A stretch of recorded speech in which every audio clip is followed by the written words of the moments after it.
નમસ્તે વિદ્યાર્થીની બહેનો. ધોરણ 6 વિષય ગુજરાતી, પાઠ 11મો, જાદુઈ પત્રની વાર્તા. આ જાદુઈ પત્રની વાર્તામાં આપણે નિરંજન અને તેના મિત્ર બંને ફિલ્મ જોવા જાય છે. એ પત્ર લઈને અને પછી ઇન્ટરવલ પડે છે ત્યાં સુધીની આપણે વાત કરી છે. ત્યાર પછી મેનેજર તેમને પોતાની કેબિનમાં ઇન્ટરવલમાં બોલાવે છે અને હવે તેમાં આગળ પેલો પત્ર છે ને બતાવીને છૂટી જઈશું કહી નિરંજન હસ્યો. અમે ઓફિસમાં ગયા. આવો બેસો, ચા લેશો ને? મેનેજરે અત્યંત વિવેકથી પૂછ્યું. એવી તકલીફ રહેવા દો સાહેબ, નિરંજને પણ ખૂબ ઠાવકાઈથી પ્રત્યુત્તર આપ્યો. અરે એમાં તકલીફ શાની? ચા તો મંગાવી જ લીધી છે. તમને ફિલ્મ જોવામાં કંઈ તકલીફ તો નથી પડી ને? ના રે ના સાહેબ, આપે આજે અમને ઘણી મદદ કરી છે, મેં કહ્યું. શિષ્યમાં પોતાની વિદ્યા ઉતરતી જોઈ ગુરુ જેમ પ્રસન્ન થઈને વાત્સલ્યપૂર્ણ નેત્રે શિષ્ય પ્રતિ જોઈ રહે તેમ નિરંજન મારી સામે જોઈ રહ્યો. અરે એમાં મદદ શાની?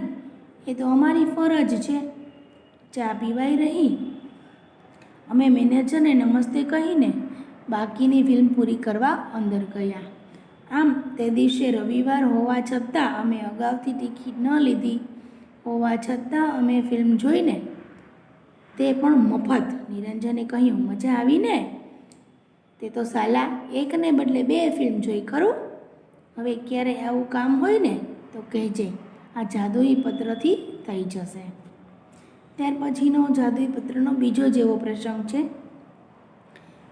કવિને એક સુવિખ્યાત કંપનીમાં કેટલાક ક્લાર્ક લેવાના હતા.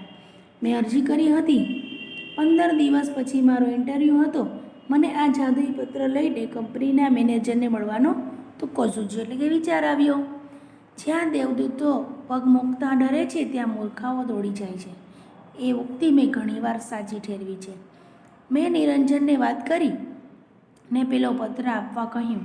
નિરંજને કહ્યું, પત્ર આપવામાં તો કશો વાંધો નથી, પણ તને એનો ઉપયોગ કરતા નહીં આવડે તો નોકરી તો બાજુ પર રહેશે ને ક્યાંક ભરાઈ પડીશ. પણ મને હવે આત્મવિશ્વાસ આવી ગયો હતો. મેં કહ્યું, તારી સાથે રહીને મેં એ આવડત કેળવી લીધી છે. ગુરુએ શિષ્ય પર ભરોસો રાખવો જોઈએ. નિરંજનને મને પત્ર આપ્યો. પત્ર લઈને હું કંપનીની હેડ ઓફિસે પહોંચી ગયો.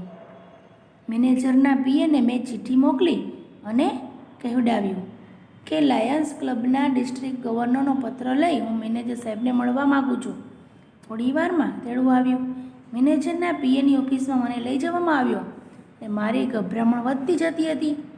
મારાથી કંઈ ગલ્લા તલ્લા થઈ જાય તે પહેલાં મેં મારું અમોધ શસ્ત્ર વાપરી નાખ્યું. એકદમ પેલો પત્ર મેં પીએના હાથમાં મૂકી દીધો. પત્ર જોઈને ચમક્યા. તેણે કહ્યું, આ તો વેદ સાહેબનો પત્ર છે. મેં કહ્યું, હા. તમે એમને ક્યાંથી ઓળખો? મારા કાકા, મીન્સ કે મારા મિત્રના કાકા છે. પત્રમાં શું લખ્યું છે? પેલો સનાતન પ્રશ્ન તેના મુખમાંથી સરી પડ્યો. મેં પત્ર ઉખેડ્યો નથી. ઉખેડ્યો હોત તોય કહીને તે જરા હસ્યા અને ઊભા થઈને અંદરની કેબિનમાં ગયા. હું ખરેખર ગભરાઈ ગયો. કુરુક્ષેત્રના મેદાનમાં મૂંઝાઈ ગયેલા અર્જુન જેવી મારી સ્થિતિ હતી. પણ મારો કૃષ્ણ નિરંજન ત્યાં હાજર ન હતો. થોડી વાર પીએ બહાર આવ્યા ને કહ્યું, અંદર જાઓ, સાહેબ બોલાવે છે. હવે તો હું ધ્રુજવા લાગ્યો. ઘડી પર તો મને થયું કે અહીંથી નાસી છૂટું, પણ એમ કરવામાં હિંમત ચાલી નહીં. ફાંસીની ખોલી તરફ જતો હોઉં તેમ ઘસડાતે પગે હું અંદર ગયો. અંદર સાહેબ બેઠા હતા અને હું અંદર ગયો ત્યારે એ પત્ર ઉકેલવામાં મશગુલ હતા. પોતાને ઉકેલતો નહોતો પ્રશ્ન. હું જઈને ઊભો રહ્યો એટલે કહે, બેસો. હું બેઠો એટલે એમણે કહ્યું, તમે વેદ સાહેબને કેવી રીતે ઓળખો?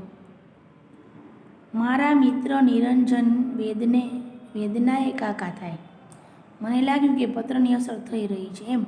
નિરંજન તમારો મિત્ર છે? સારું, આ પત્ર તો મારો જ છે, મારા જ અક્ષર છે. સ્વગત બોલતા હોય એમ કહ્યું. પણ શું લખ્યું છે તેનો અત્યારે ખ્યાલ નથી આવતો. તમે કહો છો કે આ પત્ર મારા પર લખાયેલા છે, પણ એનો મેળ બેસતો નથી. મેં મારી ઉપર કદી પત્ર લખ્યો હોય એવું મને યાદ આવતું નથી. આ સાંભળીને મને તો ધરતી ફરતી લાગી.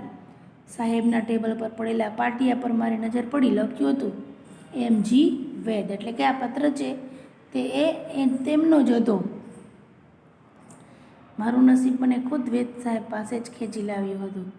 મેં નિરંજનને વાત કરી હોત તો આ ગોટાળો ન થાત. જોકે વેદ સાહેબ તો હજુ પત્ર ઉકેલવામાં જ પ્રવૃત્ત હતા. થોડીવાર પત્ર સામે જુએ, વળી મારી સામે જુએ, પછી જાણે સ્વગત બોલતા હોય એમ ફરી બોલ્યા.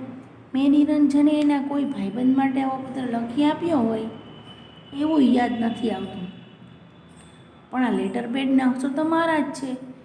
માત્ર પત્ર કોને ઉદ્દેશીને લખ્યો છે ને તેનો ખ્યાલ નથી આવતો.